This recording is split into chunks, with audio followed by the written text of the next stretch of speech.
Welcome to The Road to Zero, a future-proof podcast, as we explore the changing nature of our economy as we look for prosperity and opportunity in not only preserving, but also improving our environment. Hey, thank you for having me.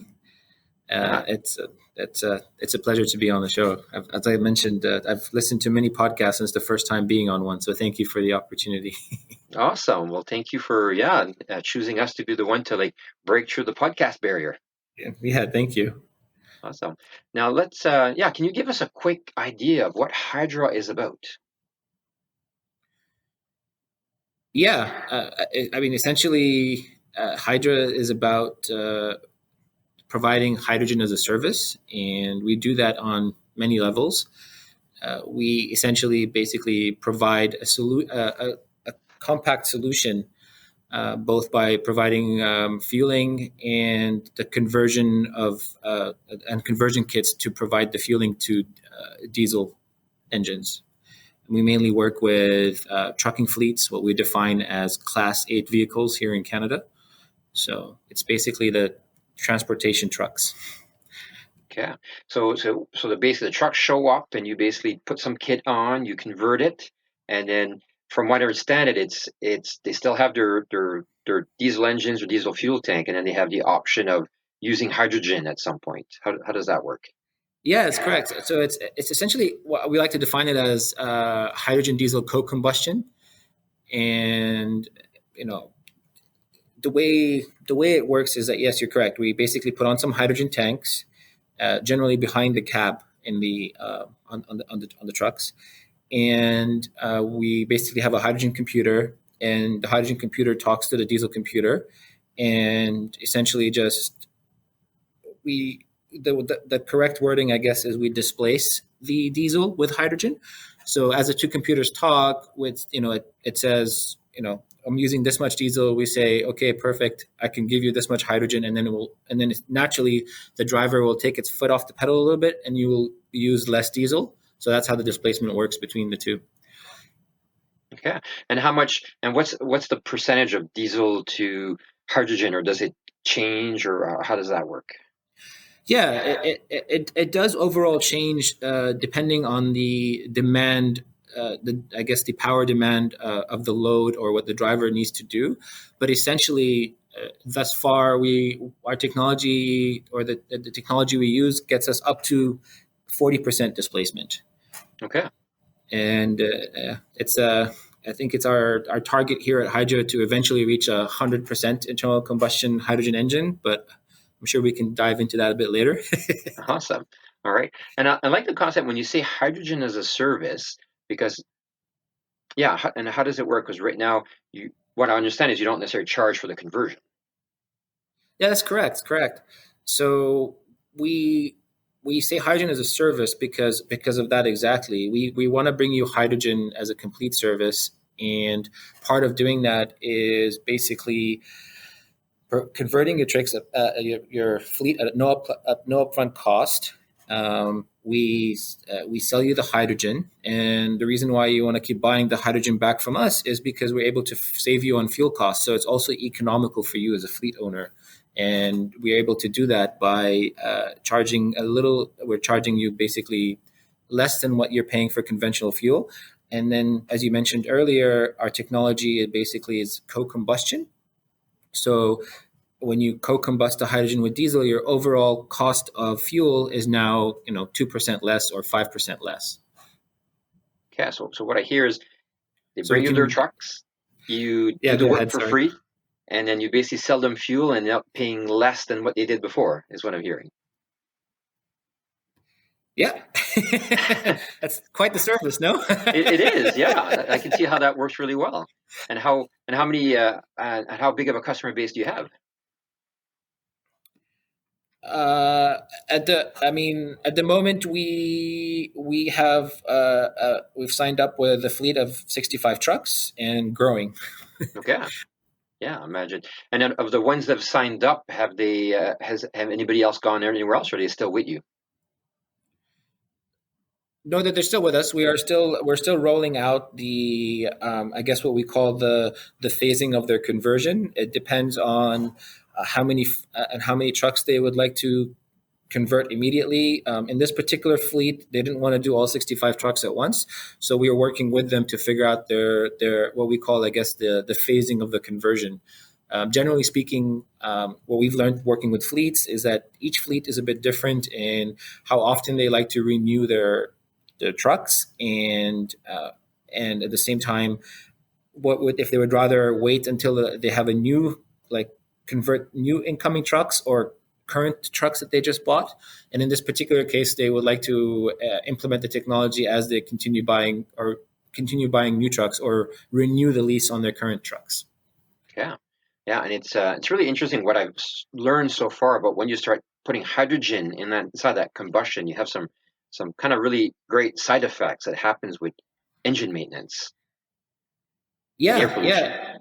yeah. So because hydrogen is a carbon, is a carbon-free fuel, or I guess the best way to explain it is that because hydrogen has no carbon when you're burning it, essentially when we are displacing the diesel with hydrogen, we're also reducing the emissions that come out of the engine completely. Wow, so even cleaner burning now. Yeah, cleaner burning. And there are some actual benefits in the combustion chamber as well. It allows for a cleaner. It allows for a cleaner combustion inside the chamber as well. So, and a lot of times, I guess the unburned fuel that happens sometimes inside the combustion chamber is essentially also solved or burnt with the hydrogen in there as well. So Yeah, is that yeah, because the increased heat with the hydrogen it just burns everything off, so you have less stuff sticking to the engine or coming out the tailpipe. yes? Yeah, exactly. And then also, and new trucks that we're working with, there's also the diesel particulate filters that are on there as well, the DPF systems, and that helps any of the any diesel particulates be burnt off later. And what we've learned so far with a lot of the studies that we have done is that while using hydrogen, it keeps the DPF in a what you call a passive state instead of an active state. So it still works altogether. It's just not going into the active or like the super hot mode as often. Okay. Man, I hear there's a lot less maintenance costs with keeping that system because it doesn't have to work as hard. Yes, I guess it helps extend the maintenance life of that system a bit longer. We don't know exactly how long yet, but we are currently working with the University of British Columbia and SFU to determine all these factors. Yeah, that's great. And so you provide the hydrogen. Now, what does that look like? Do you create like a fueling station on site, or do you have fueling stations in town, or how do you bring the hydrogen to your customers? Yeah, so as I mentioned earlier, we are hydrogen as a service. So part of the service that we provide is we basically speak to the fleet that would like to convert, and in some cases, the fleet would like to have a hydrogen fueling station on site. So I guess the preferred type of fleet we would like to work with is what we call a return to base, and that way, if they would like to all fuel on their land, we can engineer a hydrogen station for them to fuel on their site, or we can also team up with a card lock station that probably the fleet uses or something else like that. So it ends up being in their path, and we can if we talk we if we team up with a local card lock station that fleet or a number of fleets in that area use, then we can also put the hydrogen station there. So I guess essentially the hydrogen as a service, we like to think of it as just we can build you a station and a hydrogen solution wherever is needed, essentially. So Yeah, so really you take care of the details, and they just do their business as they do their business. yeah, it's we're a strong believer in customer service. Yeah. it's like hitting the easy button from what I hear. Yeah, I guess the one way you can look at it is that we like to give you no reason to say no. It's perfect. I love that. It's a good business model. Yeah. Perfect. And then where do you get your hydrogen? You kind of make it yourself, or do you have contracts with other hydrogen providers? How does that end of the business work? Yeah, so we actually like to source waste hydrogen. So it's yeah. So essentially, we've looked around for chemical plants all over the place, and we've identified a few in British Columbia where there's waste hydrogen, and we've worked closely with them to basically capture that waste. Okay, so I hear so almost as a hydrogen as a byproduct, and you kind of solve that issue for them. Yeah, yeah. So it's part of the hydrogen as a service model, right? We find a place that has a little bit of waste hydrogen. We find the customers that need it, and we provide the service for both ends. Oh, that's really great. And well, you got quite the model for yourself. Oh, thank you. Yeah, yeah, it's been in the making for a while, and we finally fine tuned it. So yeah, Yeah. And I'd like to hear a bit more about that, like your personal journey, how you start, because you're originally from Saudi Arabia, the fossil fuel capital of the world, if you will, uh, no, and now you're in hydrogen. So yeah, yeah. how It's funny you say that. Yeah, so I'll start off with a little bit more about myself, I guess, in that journey. So, yes, I'm originally from Saudi Arabia. I was born and raised there. I come from a history of automotive. My family has been in the automotive industry for a very long time. And I ended up going to university in San Francisco, actually, in California. And been in San Francisco for my university studies and all that. I literally just fell in love with the West Coast and the mentality of the how you always find the West Coast finds a solution. And particularly in San Francisco, I found the creativity to solution driven and problem solving is incredible. So having a little background in computer science that I did in university and end up majoring in communications, it helped me kind of like bridge the gap between technology and how to, I guess, how to communicate it to the to machines, and and so having that interest in automotive and particularly actually in heavy duty trucks, I kind of came across buses in Berkeley that were using the Ballard fuel cell. Looked into it a little bit, and then found out that it's in Vancouver. So I just after I graduated, I figured, what do I have to lose? Go to Vancouver and see what I can learn about it. And that's pretty much where I met Simon, my co-founder, and we started the company back in 2012. And yeah, so that's how I kind of ended up here. wow, I love it. Following the bus up to Canada. Yeah, pretty much. I wish I took that fuel cell bus all the way to Canada, but it wasn't available then. So hopefully soon. Yeah, which is great. We had our last showcase. We actually had someone from Ballard present it. Just really amazing how long they've been in it, and they've definitely people kind of made not necessarily made fun of them, but there's a lot of stuff on the way. Now they're just it seems to be exploding at the moment. As this technology goes, and they've got such the background in it. It's funny you mentioned that because I know being had gone to university in San Francisco and just being involved in that tech world in Silicon Valley, living in Vancouver and had coming to Vancouver to kind of just explore that hydrogen world. I've personally over the years just I make this connection myself. I always look at Vancouver and I say Vancouver is like a hub for hydrogen technology and for mining technology. So I always jokingly with my friends always refer to Vancouver as the Silicon Valley of hydrogen and the Silicon Valley of mining. And for me, it's a perfect middle ground for heavy machinery and what I'm trying to do with hydrogen. So it worked out good. It's awesome. All right, and yeah, let's talk a little bit more about Hydra. So yeah, it seems pretty straightforward. Trucks come in, you do the conversion, you provide it, and how and what's the next step? So I hear you've got this business model, you've got hydrogen, and like how much of this, I guess, byproduct hydrogen is there out there? Like, are you in the like as you grow, do you see there's a lot of hydrogen to keep going, or are you going to have to look at other ways to create hydrogen? That's a good question. So, I mean, we've researched this quite a bit in Canada, and there's quite a bit of waste hydrogen available. And to tell you the truth, I can't say that our only solution is always going to be only waste hydrogen, because hopefully, as hydrogen as a service, the more service we're able to provide, we are using up all that waste hydrogen. Now we need to find new ways to make other hydrogen. Our preference is to be able to use renewable energy sources to make additional hydrogen as well in the future. So always keeping it as green as possible. Yeah, yeah, and it's great how much things are evolving in that world with the hydrolyzer costs going down, renewable energy costs going down, and there's so much happening on the blue hydrogen world as well in Alberta. So it's Yes, yeah, exactly.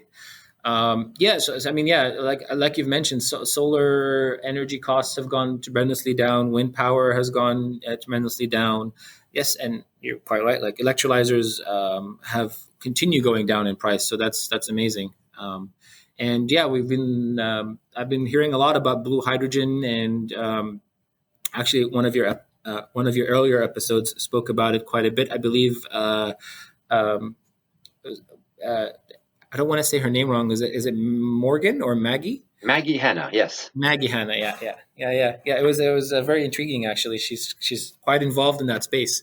Actually, all the way from Calgary to Vancouver is what I heard in the episodes. Yeah, great. Yeah, no, it's fun, and we'll have her at the showcase as well, so it should be a really good discussion. Oh, okay. Uh, Looking forward to it. yeah, it really will be. And and right now, your fleet, are you primarily just located in Vancouver? Like, how big is your range, or what's your service area? That's a good question. So, our head office or our head office is based out of Vancouver. We are working with fleets throughout BC. I guess I'm not at liberty to disclose exactly where in BC yet, but hopefully I can disclose that the next time we meet. Okay, But awesome. they are all our fleets are in British Columbia so far. Yeah, Okay, BC base. Okay, and then BC what? based fleets. Yeah. Yeah, and let's say if someone hears this episode and is really curious and wants to know more, or maybe wants a service, what's the best way they can go about it? I mean, if I understand it correctly, you're asking me what's the best way for them to get a hold of us? Yeah. Oh yeah, of course. So on our website or LinkedIn page, there's also our email, which is info@hydra-energy.ca. So Yeah. And then just to get an idea of the process. So let's say someone starts the conversation. I don't know how busy you are, or like how long would it take before someone can kind of start bring your trucks, and how long does this conversion process take?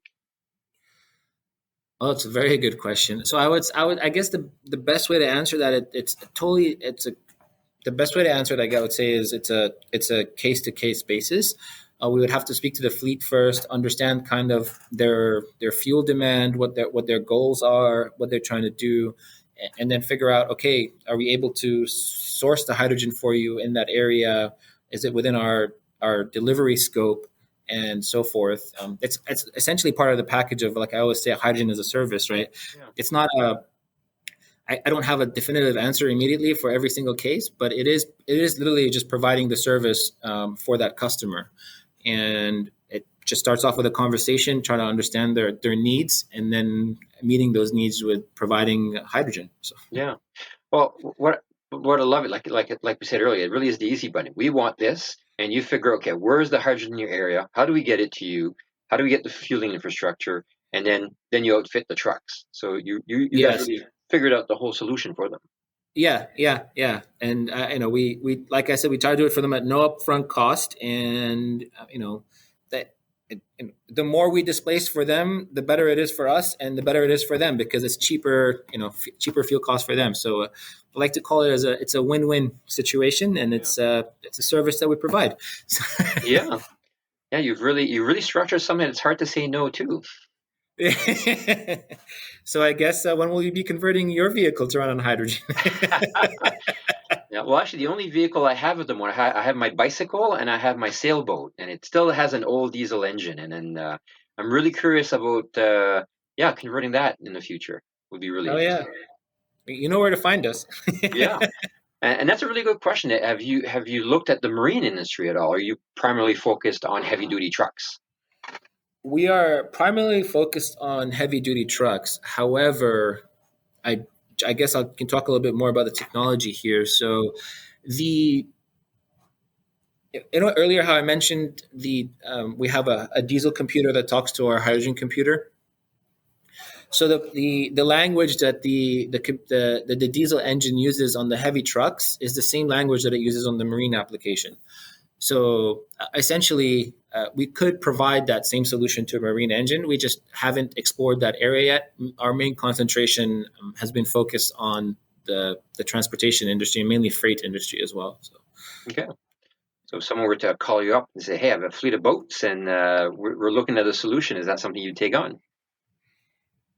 I would say yes, dependent on the geography of where it is, and like I said, it depends on the service that we can provide. If it makes sense for everyone, we will do it. Okay, I love it. All right. And anything else on what you provide we haven't covered on? I think I have a really great idea of what you guys have taken on. And I love the business model. It's really like as a service, because I don't think I've seen that before. So and what had you, I guess, go with that model? Okay, that's a really good question. I guess um, the how do I answer that in the best way possible? I guess it's the way we're able to go with that model is that we've always having an interest in hydrogen. We've realized that there is always this you know I think a few I want to say also I think if I remember not correctly, I think Maggie touched on this a little bit where she mentioned the the economics behind the chicken or egg problem with hydrogen. Mm, If, so I guess for us, if we're able to provide this service and an internal combustion engine today, you're not waiting for the infrastructure to come into place, and you're not waiting for the fuel cells to come online or anything else like that. You're immediately tackling it today and essentially bridging that gap. So we're sparking that hydrogen economy today with sources that we have available in front of us. And so does that answer your question? yeah, no, it is, and it really is. It really is the shortcut to this. Do we have to build it? Do we like because that's been going on for Ben. That's what's really been keeping this from starting. And I love how you've got a very innovative and just beautiful, simple solution to that. Yeah, and I think I just like to add a little bit to it. I know I keep addressing internal combustion engine. I just want to make it clear that from our perspective that we strongly believe in internal combustion engine only because we think of it as a complementary technology to fuel cells or to electric vehicles. Just strongly believe that there's not one solution for everything. I just want to highlight that it's all these technologies are complementary to each other. So on the road to zero emissions, we strongly believe that there's room for 100% internal combustion engines to be zero emissions, which is powered by hydrogen. The fuel cells provide that, and batteries provide that as well. So I just wanted to highlight that. Yeah, well, it's a very interesting one, especially for places that have invested in certain technology, and to totally change it out is, it takes something, and the fact that you've got this whole way of starting down the road with up to 40%, and maybe eventually, and that's the beauty because you could literally burn 100% hydrogen in the same engines, if I'm not mistaken. Our goal is to get there. Yes, we're not there today. Hopefully, within the next decade, we'll get there. But yes, so essentially, you want to start off in the same diesel engine. We start off with displacing up to 40%. Hopefully, we can increase that into 60% and then to 80%. And then once we reach that 80%, we're thinking about, okay, well, how do we get to 100? And essentially, when we do the co-combustion, diesel, it becomes the spark inside the combustion chamber. But if we're going to 100% internal combustion engine, we're probably going to have to start working with the ideas of not using diesel at all and using spark plugs, right? So it's a different beast, but still using the same engine block, I guess, would be ideal. Yeah, and it gives that space of I don't know what the future will be, if it'll be all fuel cell vehicles with kind of battery electric type components, but it allows the current fleets to just keep running and be carbon zero, which is quite an elegant solution. Yeah, exactly. And yeah, so the reason I say it's complementary to one another is because I believe I heard don't quote me on this, but I heard an interesting or read an interesting fact somewhere that they say even if we would convert all the vehicles today to run on fuel cells, we don't have enough platinum to make that happen in the world. So that's why I say, from my perspective, I think it's complementary because we don't want to run out of resources on Earth either, right? So that's why we're trying to go green. Yeah, no, I love it. Definitely well, and I think that's the key, right? It's not going to be one solution, but it's as many solutions as we can think of to get to zero. That'll have us go way faster to get there. Yeah, exactly. I love it. All right. And anything else you want to leave with our viewers today? Yeah, I guess if you know any fleets out there that started working with hydrogen fuel cell trucks, to give us a call so we can give them a hydrogen solution. Fueling. Awesome. Perfect. I love it. Well, thank you for being our guest today. It's been a really great conversation, and I really look forward to having you at the showcase and being part of those group conversations. Likewise. Thank you again. It was a pleasure meeting you, and thank you for again having me on my first podcast ever. Hopefully, we'll meet again. Well, I hope so too. It was a great first. So thank you very much for choosing us. Thank you.